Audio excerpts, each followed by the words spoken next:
옆 사람 보고 고백하겠습니다. 오늘 또 큰 은혜 받으세요.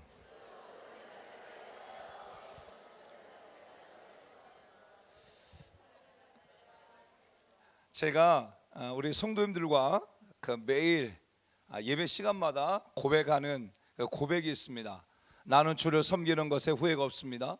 나는 교회를 섬기는 것에 후회가 없습니다. 나는 성도를 섬기는 것에 후회가 없습니다. 우리 같이 한번 고백하겠습니다. 시작.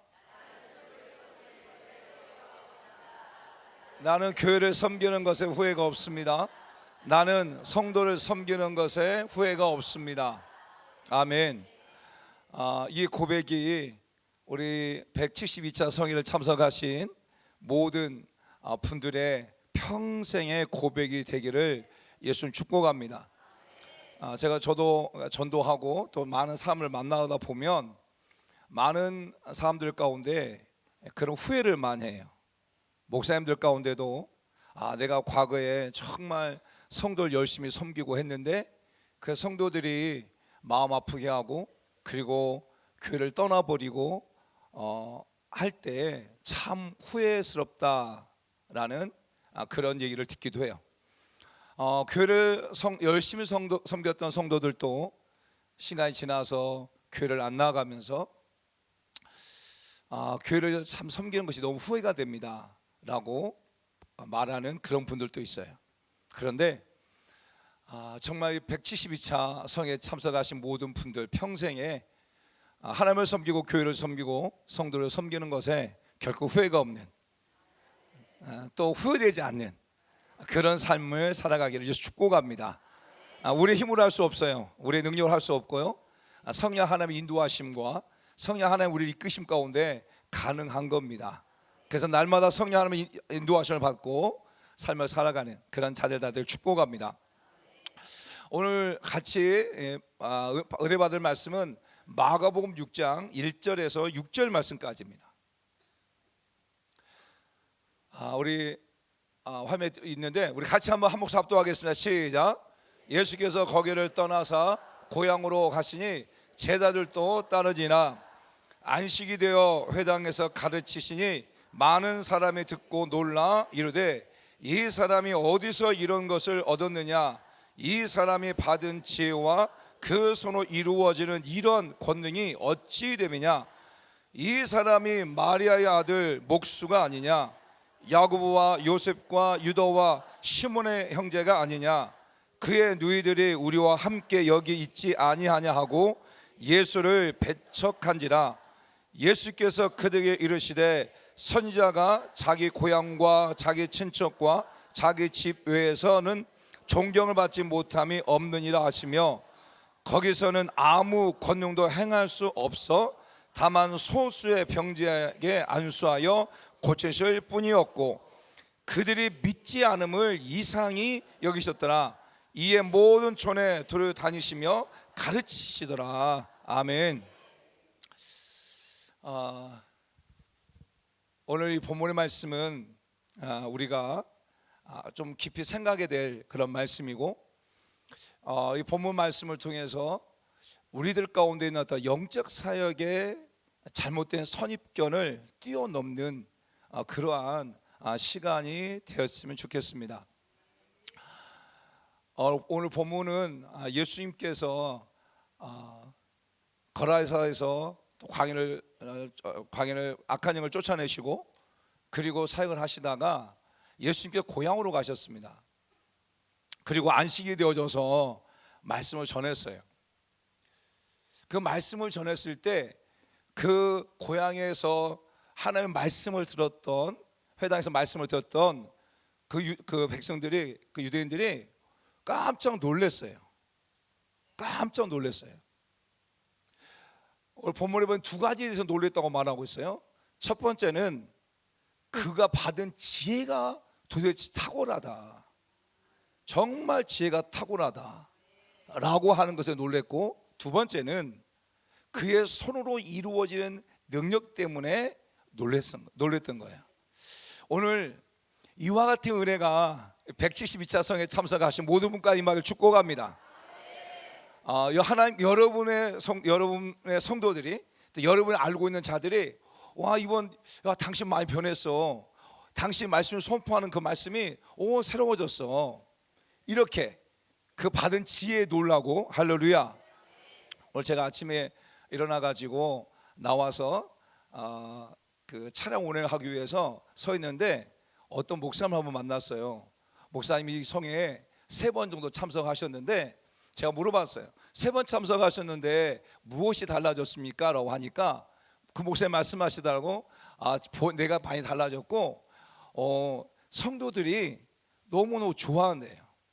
과거에는 설교를 30분 40분 하면 막 짜증내고 또 그랬는데 지금 2시간씩 해도 성도들이 짜증을 안 내더라는 거예요. 말씀을 전하는 당신이 달라졌고 말씀을 받는 성도들이 달라졌다는 거예요. 할렐루야. 그와 같은 은혜가 있길 축복해요. 예수의 말씀을 전했을 때 그 받은 지혜 때문에 놀랬고, 두 번째는 예수님이 하신 손으로 하신 능력 때문에 놀랬어요. 그렇죠? 여러분 놀라면 따라야 되잖아요. 그렇죠?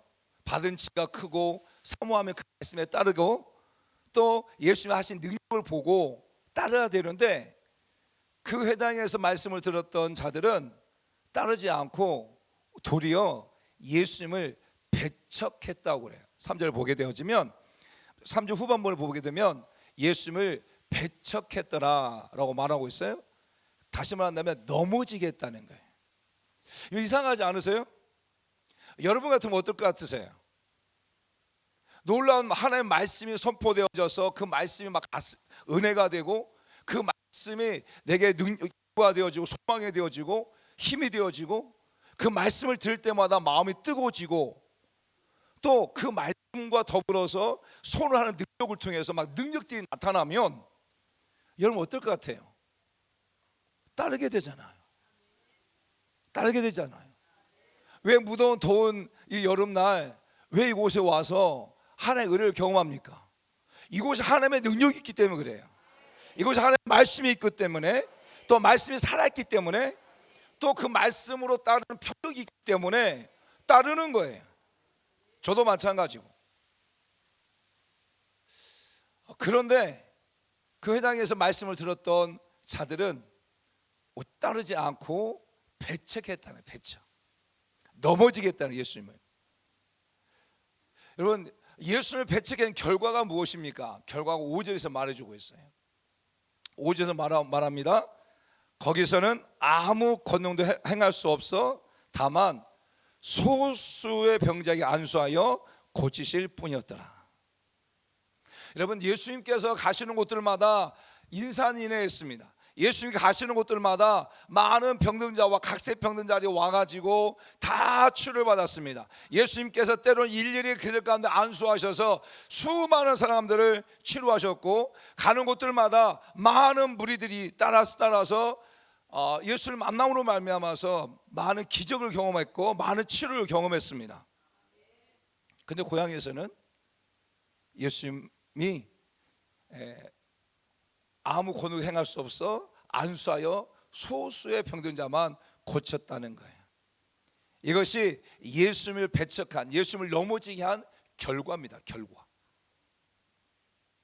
그러면 우리가 질문할 수 있겠죠.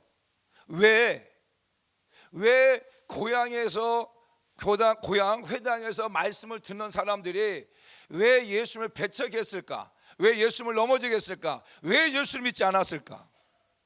이런 질문을 할 수 있겠죠. 그거에 대한 답을 3절에서 정확하게 말해주고 있어요. 자, 3절 말씀 다시 한번 볼까요?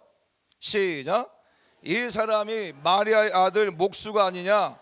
야고보와 요셉과 유다와 시몬의 형제가 아니냐? 그의 누이들이 우리와 함께 여기 있지 아니하냐 하고 예수를 배척했다. 회당에서 말씀을 듣는 그런 사람들이 말씀을 받은 예수님께서 말씀을 전할 때 그 전하는 말씀을 통해 은혜를 받아서 놀랐어요. 또 예수님의 따르는 표적을 보고 놀랐어요. 그럼에도 불구하고 따르지 않은 것은 그 예수님에 대한 선입견을 가지고 있었던 거예요. 어떤 선입견? 예수 목수의 아들 아니냐? 예수 마리아와 요셉과 우리와 함께한 자 아니냐? 그리고 그 누이가 우리와 함께하고 있지 않느냐라고 하는 이 선입견이 하나님께 행하신 놀라운 일들을, 예수님이 하신 놀라운 일들을 경험하지 못하게 만든 거예요. 여러분, 영적 사역도 영적 사역이 마찬가지라고 생각해요. 영적 사역이. 왜 많은 성회 참석한 분들 가운데 지금 아마 성회 참석한 분들이 아마 4천 명이 넘을 겁니다. 성회를 참석하신 분들이 아마 4천 명이 넘을 거예요. 그리고 그 4천 명 가운데 목회자도 정말 많이 믿습니다. 그 성회에 참석해서 많은 은혜를 경험해요? 또 은혜를 경험하지 못해요? 무슨 차이일까요? 바로 내가 가지고 있는 선입견입니다. 내가 가지고 있는 선입견. 내가 가지고 있는 선입견을 깨지 않으면 하나님의 은혜를 경험하지 못합니다.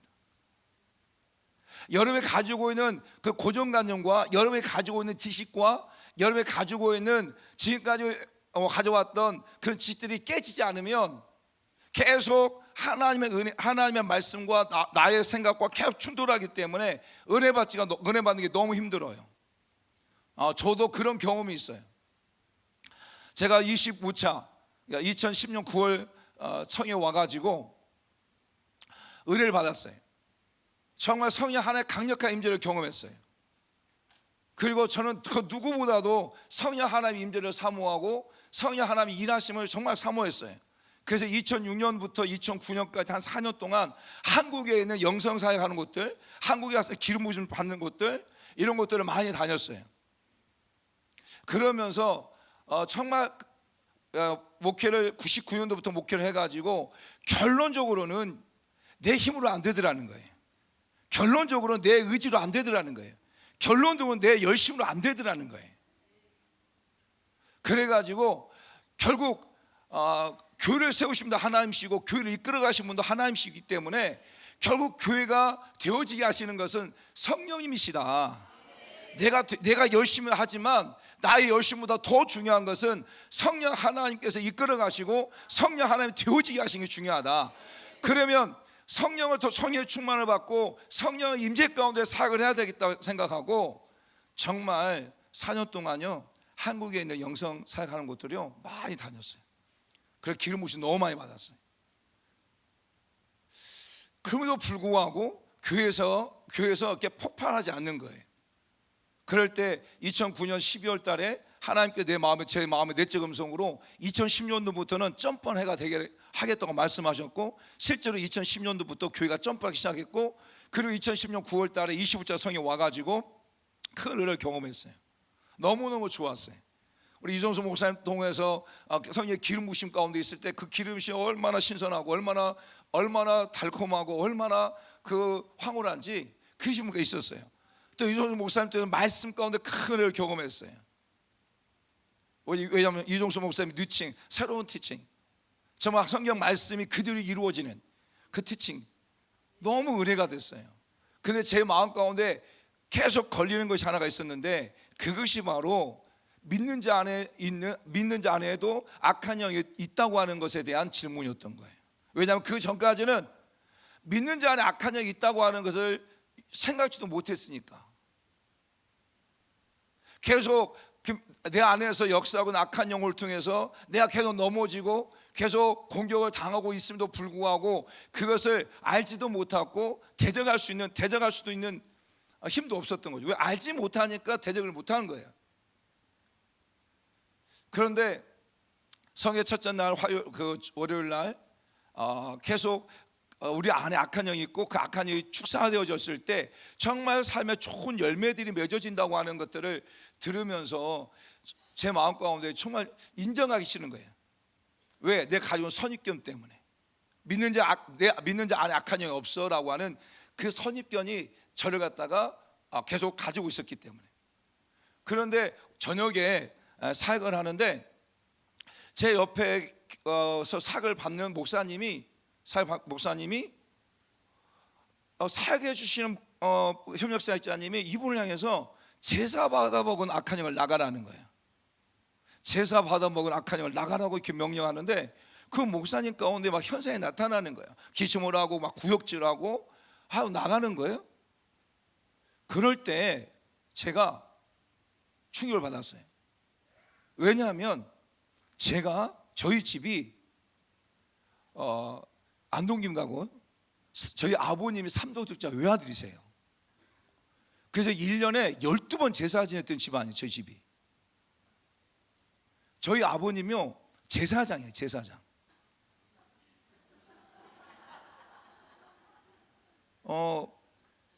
정말 평상시에는 술도 많이 드시고 그러신 분이 저희 아버님이. 근데 제삿날만 되어지면 술 안 드세요. 아침부터. 그리고 11시 딱 되잖아요. 목욕지를 다 해요. 11시 반 되잖아요. 문을 확 열어놔요. 다. 우리 아버님이 한 겨울에도. 그리고 문 밖에 딱 나가요. 나가서 딱 기다려요. 이렇게 아버님이 이게 딱 기다려 이렇게. 그리고 어느 시간이 돼서 아버님이 오신다 그래요. 그러면 저희 아버님이 이렇게 모셔요. 이렇게. 그리고 병풍 있잖아요. 병풍 있고 지방 있잖아요. 그 앉아요. 그러면 지방이 흔들려요. 그래서 제가 창문 뒤지니까 바람이 불어서 그런 줄 알았어요. 그게 아니에요. 저희 아버지 제사장이에요. 평상시는 한량이신데 제사 지낼 때만 제사장이에요.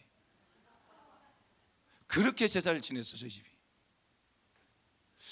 그러다 보니까 이 목사님 가운데 악한 영이 있다고 하는 것이 제사반 악한 영이 나가라고 명령할 때 제 마음 가운데 어느 정도 그러면 내 안에도 있는 거 아닌가 이런 생각이 제게 든 거예요. 그리고 그 당시는 새벽 4시에 끝났어요. 3박 4일 동안. 여러분 지금 여러분 편하게 하시는 거예요. 에어컨 잘 나오고 그래도 편하잖아요. 과거의 지하 교회에 그 공간에 막 250명씩 앉아보면 다리 필 데가 없어요.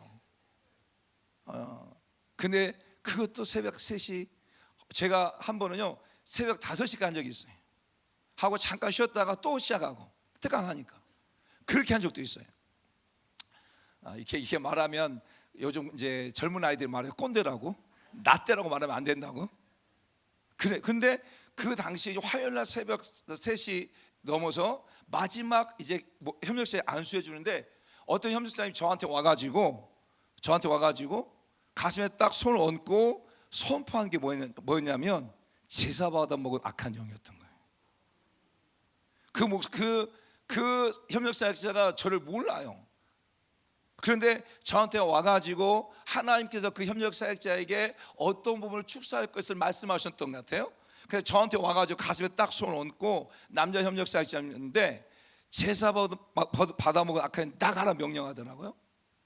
그런데 그 순간 제 안에서 입 깊은 그 속에서 이게 확 올라오는데 어떤 것처럼 올라오냐면 정말 검정 구름처럼, 검정 연기처럼 와 올라오기 시작한 거예요. 와 오르기 시작한 거예요. 그러면서 제 안에서 이렇게 축사가 되어지는 거예요. 기침하게 되고 하품하게 되고. 그리고 끝났어요. 그리고 아침이 됐는데 제가 너무 머리 아픈 거예요. 왜? 생각으로 잡혀가지고. 생각으로. 어떤 생각이 충돌하냐면 내가 지금까지 가지고 있던 선입견, 이 생각과 지금 이 현장에서 일어나고 있는 것과 계속 충돌되는 거예요. 충돌. 분명히 예수 믿는 자 안에 악한 영이 없는데 내가 어제 한 것은 뭐지? 내가 한 건가? 내가 술을 부린 건가? 분명히 믿는 자 안에 악한 영이 없는데? 라고 계속 충돌하기 시작한 거예요. 제 안에서.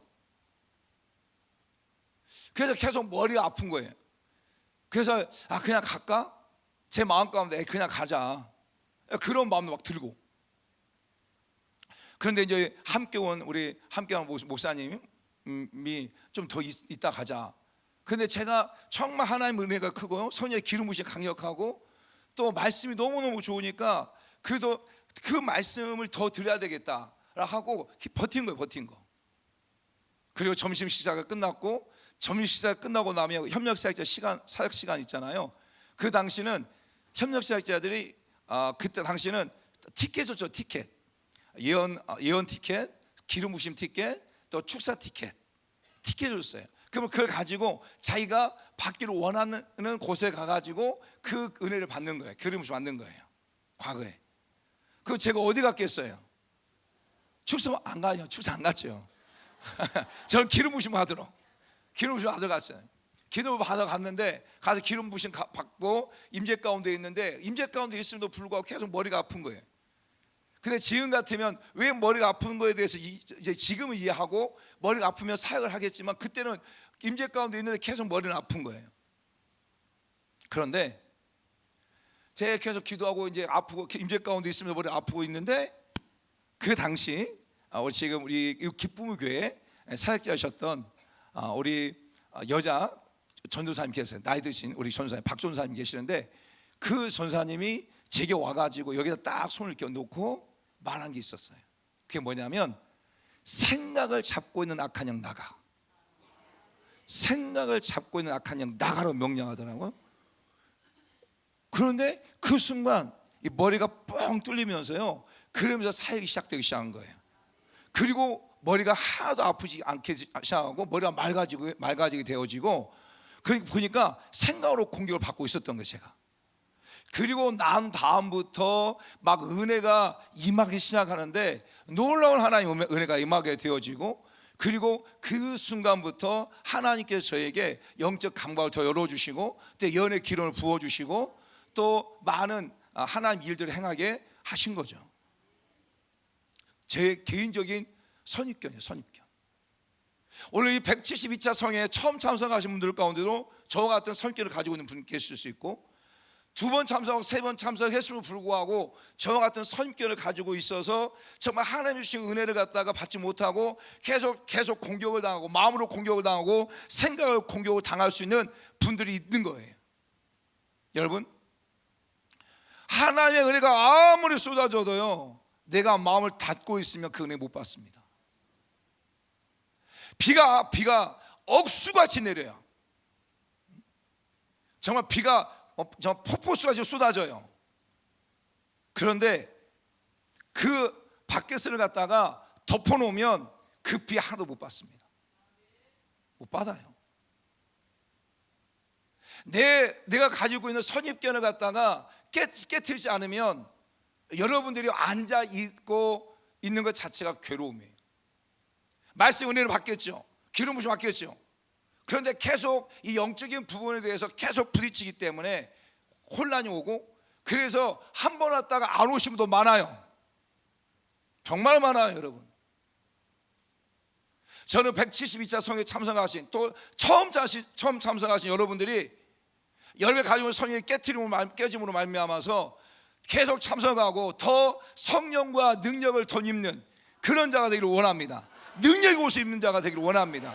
그래서 예수님처럼 사역을 감당하는 그러한 자들이 다 되기를 축복합니다. 영적 사역의 선입견 가운데 하나가 있어요. 그게 뭐냐면, 영적 사역을 하게 되어지면 교회가 안 되더라. 영적 사역을 하게 되어지면 결국 성도들은 떠나더라. 영적 사역을 하게 되어지면, 또 특별히 축기 사역을 하게 되어지면 결국 목회자들이 나중에 어려워지고 또 힘들더라 라고 하는 것이 어찌 보면 한국 교회 정서적으로 가지고 있는 선입견들이에요. 실제적으로 영적 사역을 하고 축기 사역을 하는 그런 교회들 가운데 많은 목회자들이 어려움을 당하고 공격을 당하고 그런 경우들이 굉장히 허다해요. 제가 과거에 알고 있었던 그런 목사님도 영적 사역에서 축기 사역을 했는데 결국 그 교회 문 닫았고, 그 성도 다 떠났고, 그리고 그 목사님도 정신과 치료를 받고 있어요. 벌써 한 18년 전 이게. 제가 영적 사역 해오면서 지금 우리 이종석 목사님과 2010년도 만나서 14년을 갖다가 사역을 하고 같이 사역을 하고 있는데, 또 정말 멘토로 모시고 스승 모시고 사역하고 있는데, 여러분 저희 교회요 날로 부흥하고 있습니다. 정말 저희 교회 그 당시에 20명이었던 성도들이 지금 저희 교회 주일날 140명 넘게 축석해요. 매 주마다 새로운 사람이 나와요. 그리고 정말 하나님께서 사람을 보내셔서 부족한 종을 통해서 그들을 치유하고 회복시켜 주고, 그들이 자기 교회 사회에 가가지고 열심히 사회를 감당하고 있는 정목분들 너무너무 많아요. 영적 사역 됩니다. 축기 사역 해야 됩니다. 그런데 많은 분들의 잘못된 선입견을 가지고 있는데, 왜 이런 일이 생겼을까라고 하는 질문이에요.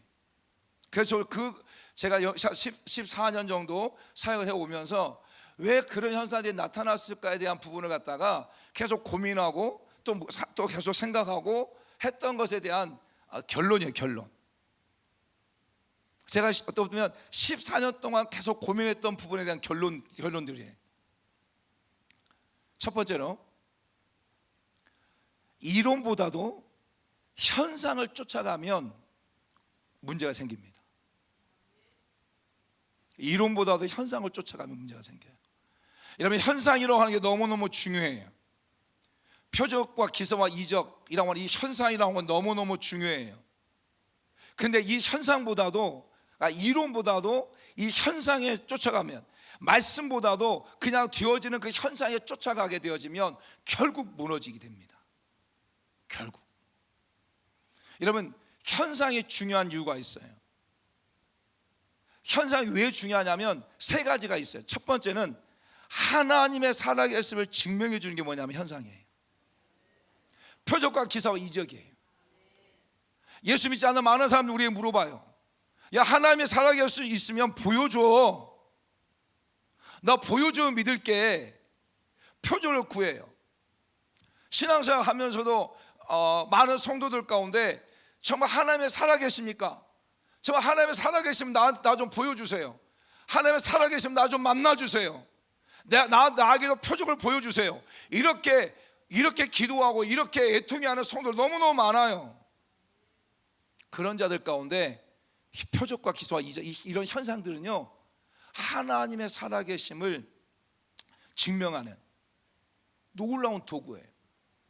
여러분, 요한복음 20장 28절 말씀을 보게 되면 누가 나오냐면 도마가 나오죠. 어제 우리 이종수 목사님이 도마에 대한 얘기를 하셨죠. 이 고백이 어떤 고백? 다시 한번 읽어볼까요? 시작. 다시 한번 시작. 아멘. 도마가 왜 이렇게 고백합니까? 왜 이런 고백을 해요? 예수님이 나의 주님이시고 예수님이 나의 하나님이시라고 왜 이렇게 고백할 수 있어요? 살아계신 하나님을 만났기 때문에요. 부활하신 예수를 만났기 때문에요. 그가 만나지 못했다고 한다면 이 고백이 없겠죠. 만났기 때문에, 표적과 기사와 이적을 자기가 경험했기 때문에요. 경험하고 나니까 정말 하나님 나의 주님이시고 주님 나의 주님이시고 하나님 나의 하나님이시라고 고백할 수 있는 거잖아요. 그래서 표적이 중요한 거예요. 두 번째, 표적, 이적, 이런 현상이 중요한 이유가 무엇이냐면 하나님의 말씀이 진리라고 하는 진리임을 증명하는 게 현상이에요. 여러분, 이 성경 말씀은 진리입니다. 그렇죠? 이 말씀은 변함없는 하나님의 말씀이에요. 이 말씀이 일액 1점도 떨어짐이 없어요. 천년에 변한다 할지라도 이 말씀은 변하지 않아요. 근데 이 말씀이 진리라고 하는 것을 어떻게 증명해요? 여러분, 정말 물어볼게요. 이 하나님의 말씀이 진리라는 것을 어떻게 증명합니까? 그래요. 중요한 건 우리의 믿음으로 증명하는 거예요. 믿는 거예요. 믿는 거. 그렇잖아요? 근데 정말 이 하나님의 말씀이 진리라고 하는 것을 증명하는 게 뭐냐? 그게 바로 표적과 기사예요. 표적 기사. 여러분, 사도행전 8장 5절부터 8절까지의 내용을 잘 아시죠? 빌립 집사가 사마리아 성에 내려가 가지고 말씀을 전하죠. 그럴 때 잘 보세요. 그럴 때 빌립 집사의 말을 듣고 따랐어요? 자, 한번 읽어볼까요? 시작.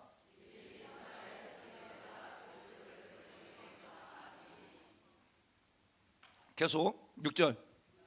무리가 필요의 말을 듣고 행하는 표적을 보고 한 마음으로 그 하는 말. 자, 주목, 여기 주목 보세요. 잘 보셔야 돼. 무리가 빌립의 말을 어떻게 했어요? 들었어요. 잘 보세요. 듣고 말씀을 따랐어요?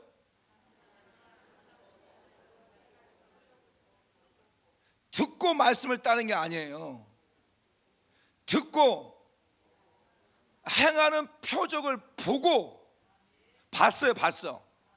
그냥 말씀이 선포되어지고 그 말씀이 말씀되어지는 것을 봤어요. 현장에서 봤어요.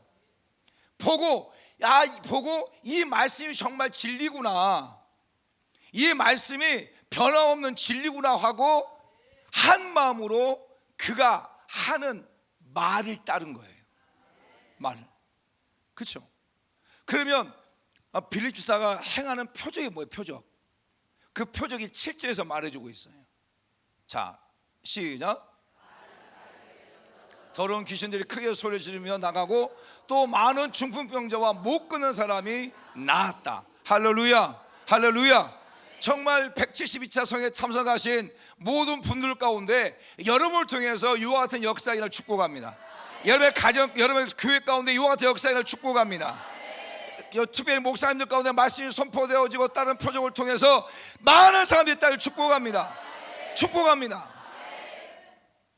여러분, 하나님 말씀이 진리라고 하는 것, 그냥 우리의 믿음으로 성령 하나님께서 우리에게 주시는 그 믿음을 가지고 믿는 것 너무너무 중요하죠. 그런데 다른 표적이 생기잖아요. 그러면 그 말씀이 진리라고 우리가 말하지 않아도 그 보고 따른다니까요. 따라요. 정말 저희 교회 가운데 처음 나오시면 너무너무 많아요. 근데 처음 나오셔서 주일로 와서 기도 받으면 그들 가운데 놀라운 은혜가 임하게, 허리가 치유된다고 하기도 하고, 또 기도했을 때 막 머리가 갑자기 아프고 그 갑자기 아프신 분을 갖다가 사역을 하게 되어지면 악한이 막 나가게 되어지고 그가 깜짝 놀래고, 그러면서 목사님의 강단에서 선포하신 말씀이 정말 진리군요 고백한다니까요. 그 현상이 중요해요. 세 번째 현상이 중요한 게 뭐냐면, 그 현상을 통해 표적과 기사와 이적을 통해서 우리의 믿음이라고 하는 것이 상승되어져요. 믿음이. 왜냐하면 내가 경험한 거니까. 여러분, 경험이 다는 아니지만 내가 경험한 것이 우리의 신앙을, 나의 믿음을 업그레이드 시키는 거예요. 그렇잖아요. 여러분, 요한복음 2장 11절 말씀, 어떤 말씀이에요? 요한복음 2장은 가나의 혼인잔치의 사건이잖아요. 그 가나의 혼인잔치의 사건을 통해서 말씀하고자 하는 것의 핵심이 뭐냐면 2장 11절 말씀이에요. 같이 읽습니다. 시작. 이 표적을 갈릴리 가나에서 행하여 그의 영광을 나타내심에 제자들이 그를 믿었다. 제자들이 그를 믿었다. 제자들이 예수를 믿었다는 거예요. 물이 변화에 포도주 되어진 사건, 예수님께서 어머니 되신 마리아의 말에 순종했던 사건, 하늘에 순종했던 사건, 빈 항아리를 채워줬던 사건, 그 모든 사건의 핵심은 뭐냐면 제자들에게 핵심이 있어요. 제자들이 이 표적을 통하여서 예수 그리스도를 믿게 하는, 이것이 핵심인 거예요. 그래서 표적이라고 하는 것은 결국 우리의 신앙 자체를 업그레이드 시키는 거예요.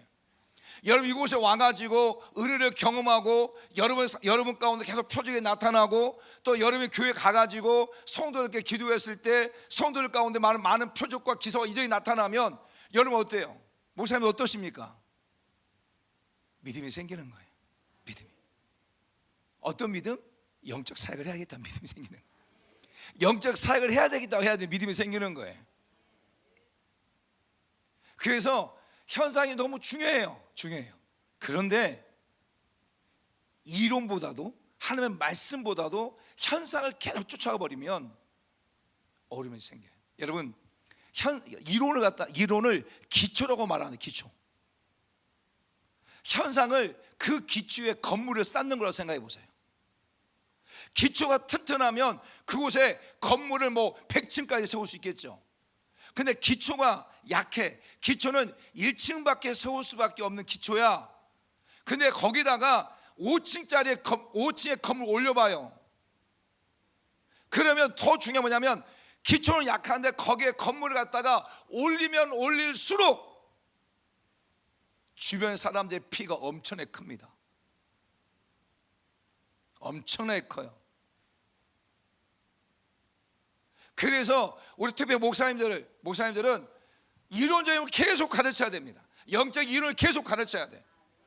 우리 이동수 목사님이 쓰신 책, 그 당신도 귀신을 쫓아내던 책 가지고 계속 가르치십시오. 가르쳐야 돼.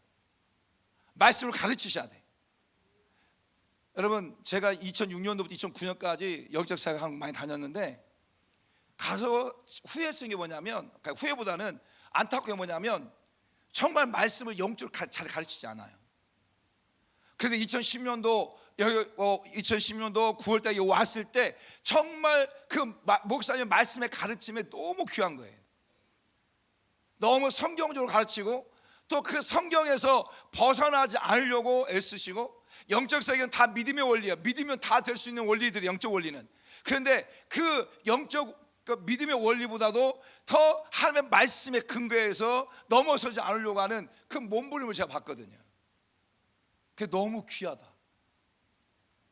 여러분 잘 기억하세요. 이론보다 현상을 쫓아가면 결국 영적 사역 무너집니다. 두 번째는요, 사역을 인격적으로 하지 않으면 영적 사역, 축기 사역 결국 무너집니다. 무너져요. 우리 사랑하는 우리 목사님들, 또 우리 이번 172차 성에 참석하신 여러분들, 이제 여러분들은 하나님 은혜 안에서 영적인 사역을 해야 될 그리스도의 군사로 되어질 것이고, 군사들이에요. 군사의 특징이 뭐예요? 군사의 특징이 뭡니까? 에? 군사의 특징이 이게 서 있는 게 군사가 아니에요. 추사방에서 밥 하는 게 군사의 특징이 아니고, 그냥 행정실에서 그냥 글 쓰고 있는 게 군사의 특징이 아니에요. 군사의 특징은 뭐냐면 싸우는 거예요. 싸우는 자예요. 군사는 그게 군사예요. 군사. 여러분 가운데 이제는 영적 사역 해야 돼요. 그럴 때 사역을 인격적으로 해야 돼요. 인격적으로. 우리 한국 교회 안에서 여러분 뉴스를 보게 되어지면 교회와 기도원에 대한 비난의 그 광고, 비난의 뉴스를 보죠. 그 비난의 뉴스 가운데 여러 가지 뉴스들이 있죠. 그런데 어떤 기도원에서 그 악한 영을 쫓아낸다고 묶어놓고 때렸다, 그래서 죽었다, 이런 얘기를 들었어요. 옛날에 과거 많았어요. 악한 영을 쫓아낸다고 해가지고 굶겨놨다, 그래서 죽었다, 이런 것들이 의원 중에 많은 사람들에게 인식되어 있고요, 많은 목회자에 인식되어 있고, 그래서 잘못한 것이 마치 그것이 진리처럼 그냥 고정되어 버리는 우리 선입견들이 있다니까요. 그래서요, 사역을 인격적으로 하십시오. 사역을 인격적으로 할 때 딱 두 가지를 말할 수 있어요. 첫 번째, 말로 인격적으로 하세요. 말이 너무너무 중요해. 영적 사역 오래 하다 보면요, 싸나워집니다.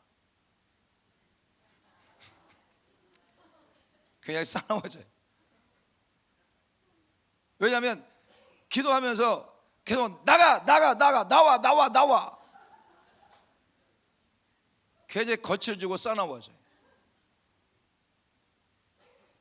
남자 목사님들도 그렇지만 여자 목사님이 헉시키는 목소리로 나와 하면 싸나워져요. 보니까. 왜냐하면 계속 그렇게 사역을 해서 그래요. 또 영적사 하다 보면 기도 받는 사람 입장에서 봤을 때는요, 계속 나와 악하냐 하게 되어지면, 기도 받고 난 다음에 자기 집에 가면 무슨 생각만 드는지 아세요? 계속 귀 울리는지 아세요? 나와 귀신 이게 생각되는 거예요.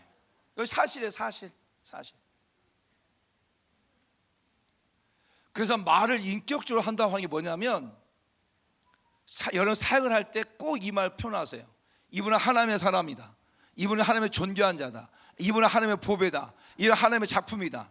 이거 하나님의 것이다. 이런 말을 여러분 계속 해주셔야 돼.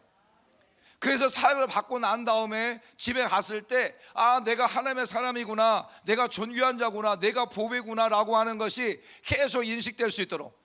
그래서 어떻게 보면 자기 자신이 하나님 앞에도, 사람들 앞에 인정받지 못했던 자기 자신이 목사님을 통하여서 내가 하나님의 존재가치, 내가 어떤 존재라고 하는 가치를 계속 심어줬을 때, 도리어는요 축사되어진 것보다 그걸 더 기뻐하는 그런 분들이 있어요. 정말 많아요. 우리 교회 집사님의 아들이 아토피로 고생했는데, 고사님 그 아토피 치료해 주세요, 기도해달라 해서 치료 기도하고, 혹시나 이게 이제 영적인 거라면 악한을 쫓아냈어요. 근데 그 다음날 가서 이제 전화해 봤는데 아이가 잘 잠을 잤대요. 긁지도 않고. 그래서 딱지를 입히고 좋대요. 근데 목사님, 그것보다 더 중요한 게, 우리 선민이가 목사님이 자기한테 너는 하나님의 사람이야, 너는 최고의 작품이야, 너는 훌륭한 사람이야, 이 말에 뿅 간 거야. 목사님 나한테 그런 얘기 했대. 이게요 맞아요. 여러분, 많은 성도들이, 많은 사람들이요 자기 존재에 대해서 낮은 자존감을 갖고 삶을 살아가는 사람이 너무 많아요. 그리스도도 마찬가지. 그런 자들에게 정말 영적 사역자인 또 그 목양의 영적 아버지가, 너는 하나님의 사람이다, 너는 하나님의 존귀한 자야, 너는 하나님의 보배야, 너는 하나님의 것이야 라고 계속 선포하잖아요. 이분이 기도를 받는 은혜를 받아요. 꼭 사역을 할 때 말을 인격적으로 하십시오. 두 번째, 터치를 인격적으로 하십시오. 터치. 사역에서 굉장히 중요한 부분이 터치 부분. 그런데 놀라운 것은 모두가 다 자기는 터치에 인격적으로 터치했다고 말해요. 다 그래요. 나는요, 나 세게 누르지도 않아요. 나는 아프게 하지도 않아요. 나는 밀지도 않아요. 정말 제가 과거에 어느 단체를 갔는데요, 축제 사역을 한다고 막 여자 성도를 뒤에서 막 안아가지고 사역을 하더라고요.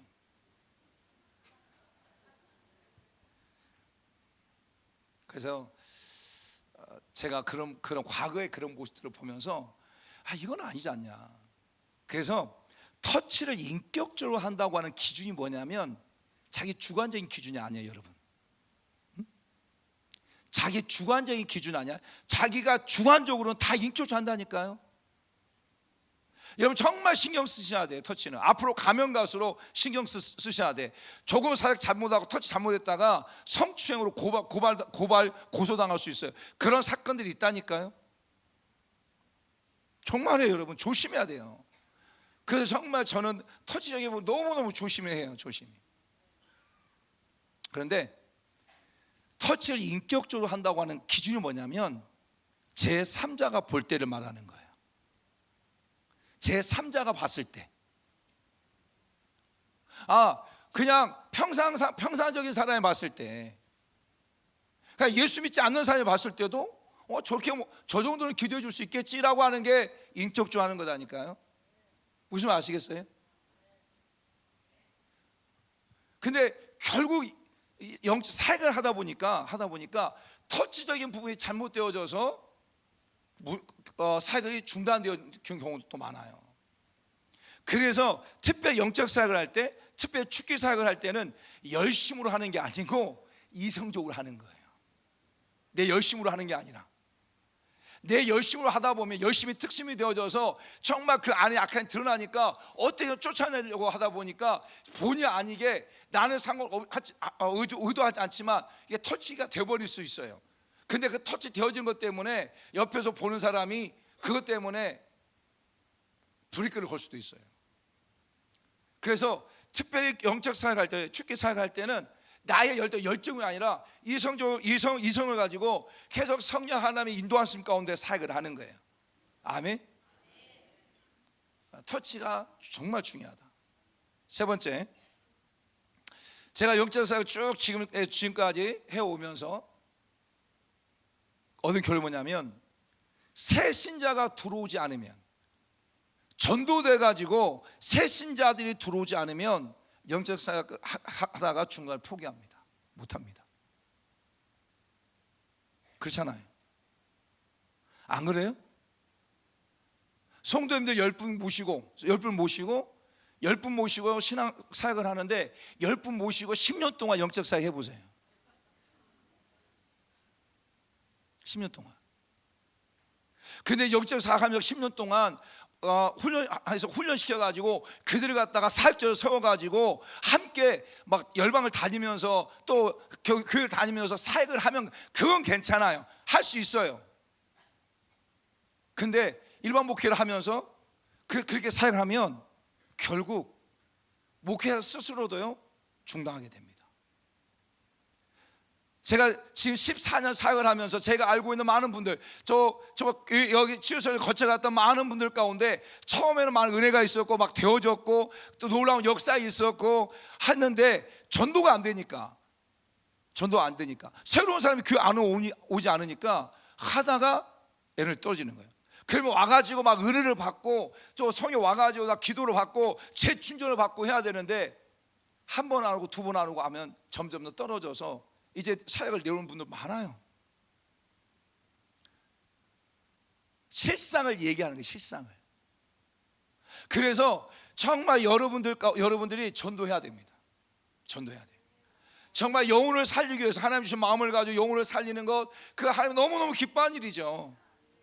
그 영혼이 주 앞에 나와가지고 영적으로 묶였던 자를 갖다가 악한 영을 쫓아내고 그 영혼이 막 살아나는, 완전히 시든 영혼 가운데 물을 줬을 때 그 시든 꽃들이 막 살아나는 걸 보면서 기뻐하는 것처럼 정말 시든 영혼들이 영적으로 눌렸던 자들이 와가지고 기도받고 회복되어지고 살아나는 거 보면 너무너무 감사하고 너무너무 행복하잖아요. 여러분 전도하세요. 전도하십시오. 영적사역, 제가 옛날에 목양훈련에서 훈련을 좀 받았거든요. 그때 예태 목사님이 그 목회자 쌤에 하는데 그런 얘기를 하셨어요. 지금도 잊어버리지 않아요. 목사님들 가운데 최고의 영성은 무엇이라고 생각하십니까? 질문 던졌어요. 여러분 최고의 영성은 무엇입니까? 질문을 던졌어요. 그래서 여러 가지 대답이 나왔어요. 그때 그 예태 목사님이 그런 말씀하셨어요. 최고의 영성은 영혼을 구원하는 겁니다. 최고의 영성은 전도하는 겁니다. 당 은혜를 받고 능력을 받고 했는데 당신이 전도하지 않으면 그거 하나님 기뻐하지 않습니다. 그렇게 얘기하셨어요. 저는 그때 그 말이요 충격이었어요. 저는 최고의 영성이 막 능력이 나타나고 손만 대면 막 뒤집어지고 손만 대면 악한이 떠나가고 최고의 영성이 딱 보게 되어지면 막 영이 터져 나가고, 그게 최고의 영성으로 어떤 현상적인 부분에서 생각했던 제 자신이 너무 부끄럽더라고요. 최고의 영성은 전도입니다. 그러니까 정말 영적 사역을 하다가 중단되어지고 영적 사역을 하다가 교회가 어려움을 당하고 하는 경우 보면 다 전도하지 않기 때문에. 여러분 전도하는 교회는요 살아납니다. 전도하는 교회는 영적으로 살아나게 되어지고 영적으로 살아나게 되어지면 그 안에 오는 자들마다 저 사역을 통해서 막 회복되어지는 거예요. 아멘. 보니까 제가 그렇더라고요. 네 번째, 제가 영적 사역에 오면서 그 영적 사역의 선입견을 가지고 있는 것들 가운데 있는데 그게 뭐냐면 바로 질문할게요. 질문 던질게요. 영적 사역을 하는 데서 제일 위험한 게 뭐라고 생각하세요? 제일 위험한 거. 내가 주인 되는 거? 교만? 또 영적 사역을 하는데 여러분, 저는 사역을 하면서도 계속 질문을 던져요. 하나 왜 이런 현상이 나타납니까? 하나 이게 뭐죠? 하나님 이거 어떻게 해야 됩니까? 그 질문을 던지거든요. 여러분 영적 사역 하는 데서 가장 위험한 게 뭘까요? 응? 말씀에서 벗어나는 거? 맞아요. 근데 제가 계속 이렇게 질문을 던지는 것은 답이 안 나왔다는 거예요. 제가 쭉 사역해보고 그 전에도 한 4년 동안 영성 사역하는 것도 많이 다녀보고 많은 목사님들 만나보고 또 지금 99년도부터 개척을 해가지고 쭉 사역해 오면서 특히 영적 사역하면서 깨달은 게 있어요. 그게 뭐냐면 영적 사역의 가장 위험한 것은요, 따라합시다. 혼자 하는 것이다. 혼자 하는 것이다. 이게 가장 위험해요. 가장. 이건 정말 위험해요. 혼자 하게 되어지면 자기가 다 그 교회 안에서 교주야, 교주가 된다니까요. 자기 혼자 그 성도 10명을 데리고 완전히 솔퇴시켜서 딱 묶어놔 버려요. 완전히 주종관계 돼버려요. 왜? 누구한테 코칭을 안 받잖아요. 내가 무엇인가 잘못했어도 누구한테 코칭을 안 받아. 그러니까 더 교만할 수밖에 없는 거죠. 제가 영적 사역 해보면서 깨달은 게 뭐냐면 혼자 하는 것이 가장 위험하다. 그리고 혼자 하는 그런 사역자들 가운데 쉽게 무너지고 쉽게 어려움을 당하고 결국 어느 정도 섰다가 그냥 교회가 깨져버리는 경우가 허다하다. 그래서 이런 정말 우리 그리스도 군대 세계 선교회 안에 들어와서 함께 사역하는 거예요. 함께 가는 거예요. 영적인 것, 영적 사역 함께 가는 거. 함께 혼자 못 간다니까요. 혼자 갈로 가지 마세요. 결국 영적 사역 독부장군 없어요. 함께 가는 거. 함께. 그러면서 코칭을 받는 거예요. 또 계속 멘토 되신 이용수 목사님 모시고 저도 계속 3개월에 한 번씩 또 내적 치유든지 와가지고 계속 기도받고 또 코칭 받고 하는 거예요. 점검하고 또 와가지고 기도받으면서 또 안에 약한 축사하고. 그래야 영적 사역을 오래 할 수 있고요, 영적 사역을 갖다가 건강하게 또 많은 영을 회복시키고 할 수 있더라는 거예요. 제가 사역해보니까 지금 성에 왔다가 가신 분들 가운데 사역하다가 중단된 분 많아요. 왜? 혼자 하니까. 그래서 우리 그리스도 군대 세계 선교 안에서 그 각 지부에 지부를 두는 거예요. 지부를 둘 거니까 지부 안에서 이렇게 모여서 함께 사역하세요. 함께 서로 코칭하세요. 함께 도와주세요. 이런 고백이에요.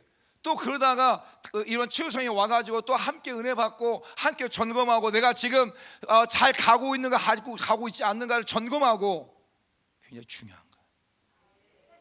그래서 붙어 있어야 돼. 그래서 붙어 있어야 돼요. 아멘. 그리고 또 사역을 해보니까 왜 영적 사역을 함에 있어서 이렇게 결국 안 될까? 또 영적 사역에서 왜 교회가 무너지고 성도가 떠나고 결국 이런 것들이 많은 목회자 선입견을 가지고 있을까? 있을 때에 한 가지 뭐냐면 모든 것을 귀신이라고 말하면 안 돼.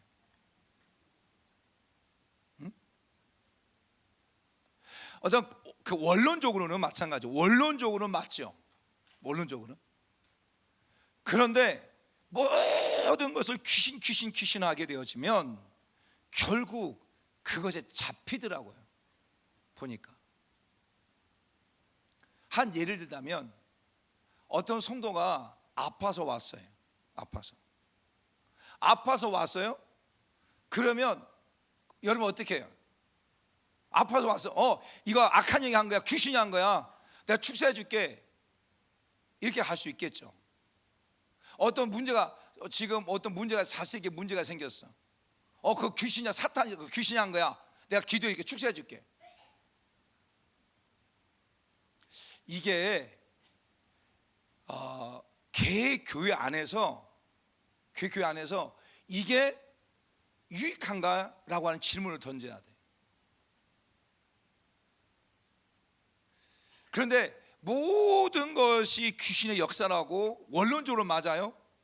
근데 사역의 현장에서는 이것을 이렇게 윤화시킬 수 있는 그게 필요해요. 그래서 제가 영적 사역에 있어서, 특히 축기 사역에 있어서 수리탄의 안전핀 것 같은 단어가 있어요. 단어가. 그게 뭔지 모르시죠?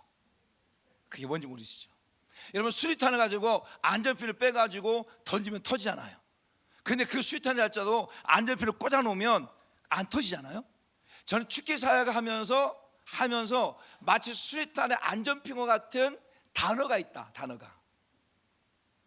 그게 뭐냐면 혹시예요. 혹시. 저는 이 혹시라는 단어를 정말 잘 써요. 많이 써요. 알아먹었어요? 아직 끝날 시간 아니에요. 끝날 시간 좀 많이 남았어요. 혹시라는 단어를 잘 써요, 저는. 그래서 예를 들어서 어떤 분이 아파서 오잖아요. 그렇죠?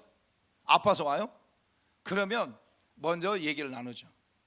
그래서 전통 교회 안에서 기도해 주는데 기도합니다. 하나님, 이분을 치료해 주세요. 하나님, 예수의 피문으로 이 시간 안수해 주시고 깨끗하게 치료해 주세요. 하나님, 병든 자의 손을 얹는 나라고 말씀하신 것처럼 하나님 치료해 주세요. 치유 기도를 먼저 해요. 이렇게 치유 기도를 먼저 하고 난 다음에 그 다음 단어를 쓰는 거예요. 혹시 육체에 질병을 주는 병마라면 예수님의 명령한다. 떠나가라. 제가 이렇게 사역을 해요. 그러니까 저한테 와서 기도받은 분들이 한 분도 이상하다 생각하지 않아요. 심지어는 교회 다니지 않는 사람이, 목사님, 제가 알고 있는 우리 권사님이 교회 다니지 않는 분을 갖다가 목사님 이분 아픈데 와서 꼭 기도시켜 주세요. 기도 받게 해주세요. 해서 데리고 왔어요. 그게 똑같이 기도했어요. 똑같이. 아무런 부작용이 없어요. 그리고 그냥 받아들여요. 이것은 사역의 지혜. 여러분, 축기 사역 할 거예요. 계속 하셔야 돼. 여러분, 교회 안에서 영적으로 공격하고 있는, 또 여러분의 삶 가운데서 또 성도들과 공격하고 악한 을 쫓아내야 될 텐데 축기 사역 해야 돼. 근데 정말 부탁을 드리는데 축기 사역 하면서 혹시라는 단어 꼭 쓰십시오.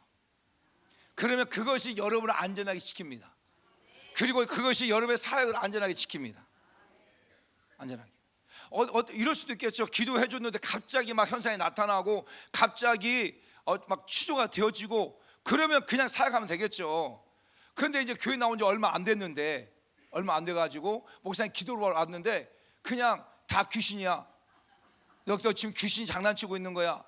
지금 그러면서 더 심하게 지금 네 안에 막 뱀이 꽁꽁 꽈트리고 있어. 이렇게 말하면 그 사람 잡힌다니까요. 아니에요. 그 인격적으로 하는 게 아니에요. 혹시라는 단어 쓰십시오. 그러면 여러분 영적 사역하면서 여러분의 교회와 여러분의 성도들이 더 이게 평안함 가운데서 더 성장해 갈 수 있어요. 그 다음에 여섯 번째 뭐냐면 사후관리. 여러분, 축기 사역보다 더 중요한 게 뭐냐면 사후관리예요. 근데 많은 사역을 하다 보면 축기 사역이라고 하는 것에 포커스를 둬요. 악한 영을 쫓아내는 것에만 포커스를 둔단 말이에요. 그 후에 사후관리를 잘 신경을 안 써요. 많은 분들이.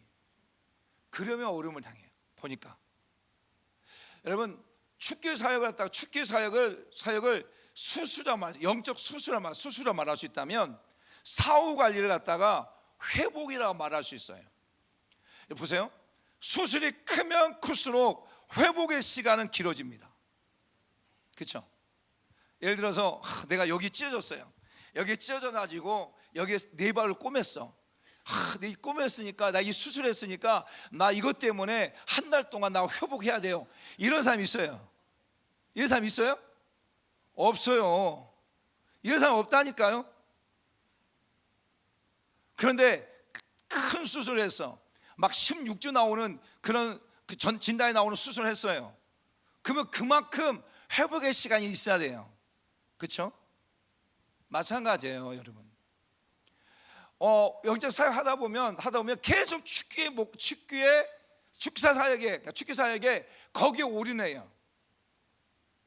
근데 그것보다 하고 나면 그만큼 사후 관리를 잘해야 돼요.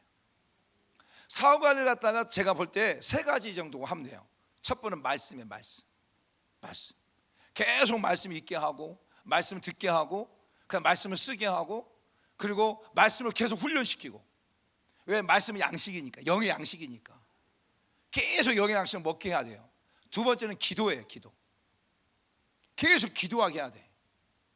왜냐하면 영적 사역을 했지만 언제 영적으로 또 공격을 당할지 모르기 때문에 계속 영적으로 싸울 수 있는 힘이 생기게, 힘을 계속 덧입혀야 되네. 계속 기도를 시켜야 돼. 기도를. 그래서 교회 안에 기도할 수 있는 공간들, 또 교회 안에 기도할 수 있는 시간들을 막 열어두는 거예요. 그래서 그 시간에 나와서 기도하게 만드는 거예요. 저희 교회 같은 경우는 매월 한 주간 인계점 기도를 해요. 인계점 기도. 그래서 성도에 나와서 기도하게 돼요. 또 저희 교회 같은 경우는 또 정말 기도 축기 사역하고, 또 기도가 필요하면 삼기도 보내요. 삼기도. 왜냐하면 지금 삼가사 능력봉에서 7년 동안 하루도 빠짐없이 지금도 기도하고 계시는 우리 협동 성사님 계시거든요. 그 성사님 붙여가지고 산기도 가서 기도해요. 어떤 기도시키는 거예요. 그 다음에 세 번째 뭔지 아세요? 질서에 순종하게 가르쳐야 돼요. 질서에 순종하게. 기도 받을 때, 은혜 받을 때, 축기 받을 때는 막 순종할 것 같아요. 그런데 여러분요, 좀 지나잖아요. 잘 순종하지 않습니다. 오히려 더 순종하지 않아요. 참 희한한 게 뭐냐면, 일반 성도들보다 더 영적으로 막 드러나고 사역했던 성도들이요, 더 순종하지 않아요. 희한하죠. 왜냐하면 자기도 안다는 거예요.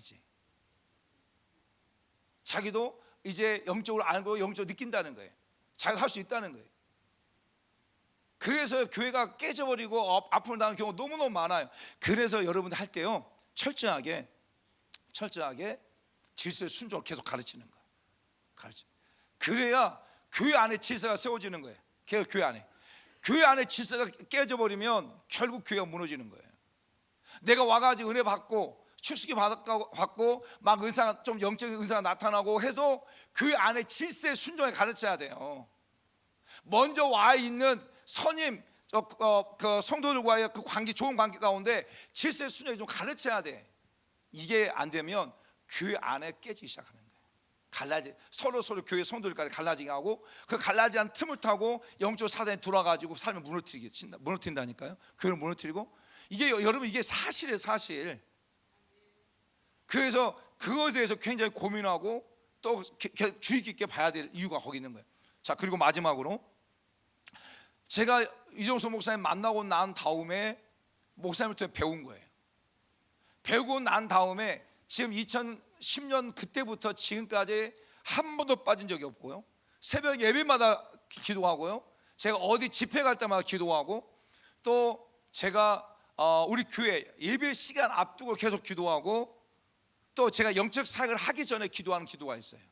그게 바로 보호기도예요. 보호기도. 여러분, 보호기도를 철저히 하십시오. 보호기도. 저는 그리고 보호기도를 했다고 한다면 그것을 믿으세요. 근데 참 안타까운 게 뭐냐면, 보호기도를 해놓고 안 믿어. 자기가 보호기도 했다면 하나님께 나를 그게 보호할 걸 믿으라니까요. 열심히 보호기도 해놓고 기도 끝나고 난 다음에, 나 지금 목사님 기도해주고 났는데 막 몸이 아파요. 나 영적 공격받은 것 같아요. 그럼 왜 보호기도 했어? 그러면. 근데 많은 이 분들이요, 자기가 하나님 앞에 보호기도를 하고 함에도 그것을 믿지 않아. 믿지 않으니까 공격을 당하는 거예요, 여러분. 영적 원리, 믿음의 원리라니까요. 보호기도는요 3가지예요. 저는 제가 이 보호기도를 우리 성도들한테 매일 시키고요, 제가 우리 아이들한테 계속 아이들 학교도 갈 때 했고, 정말 제 아들이 지금 27살인데요 7살이고, 그런데 중학교 3년, 고등학교 3년 그 자전거 타고 통학했어요. 자전거 타고 통학할 때마다 아침마다 제가 집회를 가지 안 나가면, 제가 선교를 안 나가면 아침마다 제가 그 아이들 위해서 기도해 줬어요. 딸은 24살인데 기도해 줬어요. 무슨 기도? 보호기도. 6년 동안 그 자전거 타고 나면 3번의 사고가 있었어요. 그런데 자전거 다 망가져도 몸을 하나도 안 다쳤어요. 다른 사람은 우연의 일치라고 말하지만 저는 그렇게 말하잖아요. 왜? 제가 계속 아침마다 보호기도 해줬으니까. 제가 못하면 제 아내한테 꼭 보호기도 해주라고 했으니까. 자, 그럼 보호기도가 뭐냐? 오늘 특별히 이제 계속 참석하신 분들은 아시겠지만 처음 참석하신 분들은 모르실 거예요. 보호기도는 3가지인데, 첫 번째가 뭐냐? 예수님의 십자가의 거룩한 보혈 피 의지하는 거예요. 예수님의 십자가의 거룩한 보혈 피를 뿌리고 바르고 덮습니다. 출애굽기 12장 13절. 자, 같이 한번 읽습니다. 시작.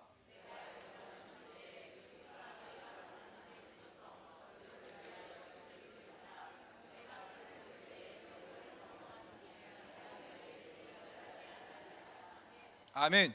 자, 12장 29절 30절.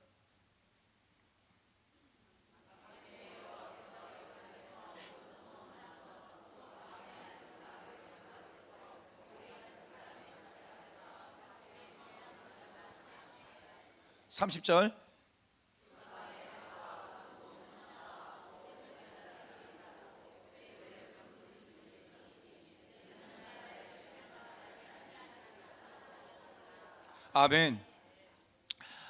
이스라엘 백성, 이 말씀 너무 잘 아시는 말씀이잖아요. 이스라엘 백성들 가운데 애굽에서 나오는 과정 속에 10가지 재앙을 내릴 때 정말 장자가 죽는 재앙을 내리죠. 그럴 때 정말 어린아이 피를 문설주와 문지방에 뿌리면 그 죽음의 그림자가 넘어가잖아요. 그럼 어린아이 피가 피냐 무엇을 상징합니까? 바로 예수님의 십자가의 거룩한 보혈을 상징하죠. 예수의 피를 뿌리고 바르고 덮습니다. 예수님의 십자가의 거룩한 보혈 피를 지금 이 성전 가운데 뿌리고 바르고 덮습니다. 이 강단가로 예수님의 십자가의 거룩한 보혈 피를 뿌리고 바르고 덮습니다. 또 우리 사랑하는 성도 앉은 자리마다 예수님의 십자가의 거룩한 보혈 피를 뿌리고 바르고 덮습니다. 예수님의 십자가의 거룩한 보혈 피를 이 모든 건물 가운데 뿌리고 바르고 덮습니다. 이 기도하는 거예요. 가정 가운데 기도하면 예수님의 십자가의 거룩한 보혈 피를 뿌리고 바르고 덮습니다. 우리 사랑하는 성도의 가정과 직장과 사업장과 자자 손세 일까지 이 기도하는 거예요. 이 보호기도. 두 번째 보호기도, 하나님께 도움을 요청합니다. 천군 천사를 군대로 파견하사 둘러 진치고 지키고 보호해 주세요. 하나님께 도움을 요청합니다. 천군 천사를 군대로 파견하사 둘러 진치고 지키고 보호해 주세요. 우리 하나님께 도움을 요청하는 거예요. 어떤 도움을 요청하냐면 천군 천사를 군대로 파견해서 둘러 진치고 지키고 보호해 달라고. 이게 보호기도예요. 두 번째 보호기도. 자, 우리 히브리서 1장 14절 시작. 모든 천사는 섬기는 영으로서 구원받은 상속자들을 위하여 섬기라고 보내심을 받았다. 할렐루야. 천사는 그 구원받은 상속자, 저와 여러분들을 섬기라고 보냄을 받은 자라는 거예요. 천사는. 자, 시편 91편 11절 시작. 그가 너를 위하여 그의 천사들을 명령하사 내 모든 길에서 너를 지키게 하실 것이다. 아멘. 자, 시편 34편 7절 천사가 주를 경외하는 자를 둘러 진치고 그들을 건지실 것이다. 할렐루야. 여호와의 천사가 주를 경외하는 자를 둘러 진치고 그들을 건지실 것이다. 할렐루야. 여러분, 하나님께 도움을 요청해서 천군 천사를 군대로 파견하사 둘러 진치고 지키고 보호해달라고 기도하세요. 두 번째 보호 기도예요. 그리고 세 번째, 이 두 가지 기도는요, 여러분 매일 하십시오. 매일. 가정을 위해서, 자녀를 위해서, 남편을 위해서, 또 교회를 위해서, 여러분 스스로를 위해서 계속 보기도 하시는 거예요. 보기도. 세 번째, 여러분들이 누군가를 사역을 할 수 있어요. 사역을 할 수 있어요. 이때도 해야 되지만, 여러분들이 그냥 기도하는 과정 속에서 내가 나서 예수 명령 악한 년 떠나갈지어다, 악한 년 떠나갈지어다, 악한 년 떠나갈지어다, 이렇게 기도할 때도 이 부분을 하셔야 돼. 세 번째 기도가 보기도 뭐냐면, 사역 가운데 나온 악한 영은 나온 즉시 천군 천사의 결박을 받아 예수님의 발 앞에 옮겨져 심판을 받게 될지어다. 사역 가운데 나온 모든 악한 영은 나온 즉시 천군 천사의 결박을 받아 예수 그리스도의 발 앞에 옮겨져 심판을 받게 될지어다. 이게 세 번째 보기도예요. 이 세 번째 보기도는 여러분이 예수 이름으로 대적하든지 아니면 여러분들이 누군가를 향해서 사역을 할 때 꼭 먼저 기도하고 사역을 하세요. 이게 이 세 가지 보기도예요. 이 세 가지 보기도를 어떻게 해야 되냐면, 예를 들어서 내가 누군가를 기도해 주잖아요. 내가 누군가를 기도해 주면 기도해 주는 그 사람, 그리고 그 가정, 그 자녀들 전체를 기도하는 거예요. 첫 번째로. 두 번째, 그 공간, 지금 기도해 주고 있는 그 공간을 보기도 하는 거예요. 세 번째는 나와 그리고 내 가정과 내 자녀들까지 보기도 하고 사역하는 거예요.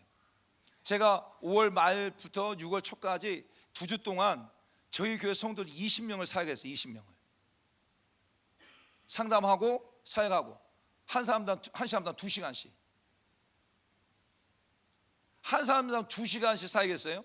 2시간 사역 끝나고 다른 분 와서 기다리면 그분을 새롭고 또 새로 그분을 가지고 사역할 때도 똑같이 보기도 했어요. 똑같이 매 순간순간마다. 그래서 제가 2010년 9월 달부터 지금까지 사역을 하고 있으면서 한 번도 영적으로 데미지 입어본 적이 없어요. 한 번도. 왜? 보기를 했기 때문에. 왜? 나는 보기도 하면 하나님께서 나를 크게 지킬 것을 나는 믿기 때문에, 확신하기 때문에. 믿으세요? 아멘. 말씀을 이렇게 정리하겠습니다. 여러분, 예수님은 엄청난 능력을 가지고 계시죠. 그래서 예수님이 가는 곳들마다 사람들이 인산인해했어요. 그래서 예수님께서 많은 사람들을 갖다가 많은 사람 치료하셨고, 또 일일이 안수하여 다 치료했어요. 그런데 유독 예수님은 고향에서 아무 일도 행할 수 없었고, 안수하여 소수의 사람들만 병을 고쳤어요. 왜? 그들이 가지고 있는 선입견, 고향 사람들이 가지고 있는 선입견. 그 사람은 예수님은 마리아의 아들이 아니냐, 예수는 목수 일을 하고 있지 않았느냐, 그 안에 누이도 내가 알고 요셉도 내가 알고, 그런 선입견, 그 선입견이 예수님께서 정말 그 누구보다도 그 고향을 변화시키고 고향 가운데 하나님의 행하신 놀라운 행하기 원했지만 할 수 없었던 거예요. 오늘 172차 성에 참석한 여러분 가운데 정말 이웃까지 불러가지고 여러분을 회복시키시고 여러분을 바꾸시고 여러분을 새롭게 해서 새로운 타작기기로 삼을 줄 아는데, 여러분이 가져온 선입견, 그것 때문에 여러분 가운데 많은 은혜가 임하지 못할 수 있어요. 그걸 깨트리세요. 그냥 깨트리시고 하나님 앞에 맡기세요. 여러분, 깨진 그릇을, 깨진 그 항아리를 채우는 방법이, 밑빠진 돌을 갖다가 채우는 방법이 뭔지 아세요? 그 밑빠진 돌을 갖다가 그냥 물에 던져버리는 거예요. 물에 던지면 그 항아리에 물이 채워져요. 어찌 보면 여러 모양으로 여러분 가운데 저도 마찬가지였고, 밑빠진 독처럼 그냥 물을 부어도 다 쏟아버리는 그런 모습들이 있을 수 있어요. 그런 선입견을 가지고 있을 수 있어요. 여러분, 던지세요. 하나님 앞에 던지세요. 하나님에 맡기세요. 이 성회 가운데 그냥 하나님, 이 성회 내가 올인합니다. 다른 거 신경 쓰지 않고 나 이 안에서 하나님 주신 말씀이 진리인 걸 믿습니다. 하나님, 그 은혜를 내게 그냥 부어주세요 라고 고백하세요. 그럴 때 분명히 하나님께서 여러분 가운데 큰 은혜를 주실 걸 믿고, 또 여러분의 사회 현장 속에서 정말 아름다운 열매들이 맺어질 것을 믿습니다. 아멘. 잠깐 기도하겠습니다. 하나님 감사합니다. 고맙습니다. 172차 성회 이튿날 하나님께서 종을 통해서 하나님 주신 마음을 같이 나누고, 또 하나님께서 저에게 주신 은혜를 가지고 14년의 여정 속에서 영적 사역을 하면서 하나님 깨닫고 또 배우고 했던 것들을 함께 나누면서 정말 우리 172차 성회에 참석한 모든 분들이 정말 하나님 주신 은혜를 가지고 정말 아름답게 사역하고, 그리고 그러므로 말미암아 성도가 살아나고 교회가 든지 세워가고 목회자가 행복한 그런 목회를 하기를 간절히 원하는 마음으로 말씀을 나눴는데, 하나님 말씀 붙들고 또 깨닫고 또 되새김질하고, 그래서 조금이나마 사역에 지침서가 될 수 있도록 은혜 베풀어 주시옵소서. 남은 시간 가운데도 우리가 성령 하나님께 모든 걸 맡기고 타갑니다. 성령 하나님 은혜 베풀어 주옵소서. 예수님의 십자가의 거룩한 보혈의 하나님 우리 성회에 참석하신 분들과 그리고 저들의 가정과 그리고 섬기는 교회 가운데 뿌리고 바르고 넣습니다. 그래 하나님의 도움을 요청합니다. 하나님 천국 천사를 곤돌 파견하사 둘러친치고 지켜 보호하시고, 하나님 172차 이 성회 가운데, 이 공간 가운데 아버지 예수님의 십자가의 거룩한 보혈을 뿌리고 바르고 넣습니다. 그래 아버지 도움을 요청합니다. 천군 천사를 곤돌 파견하사 둘러친치고 지키고 보호하여 주옵소서. 아버지 우리 강사님 우리 이종석 목사님과 또 사회를 감당하는 우리 모든 협력사자들과 가정과 직장과 또한 아버지 하나님 섬기는 교회들과 자녀들 가운데 동일하게 예수님의 십자가의 거룩한 보혈을 뿌리고 받았습니다. 아버지 도움을 요청합니다. 천군 천사를 곤돌 파견하사 둘러친치고 지키고 보호하여 주시옵소서. 보호하여 주옵소서. 성령과 능력을 부어 주옵소서. 능력이 오십혀 주옵소서. 모두 감사하며 예수님의 이름으로 기도드립니다. 아멘. 우리 하나님께 영광 박수 드리겠습니다. 고맙습니다.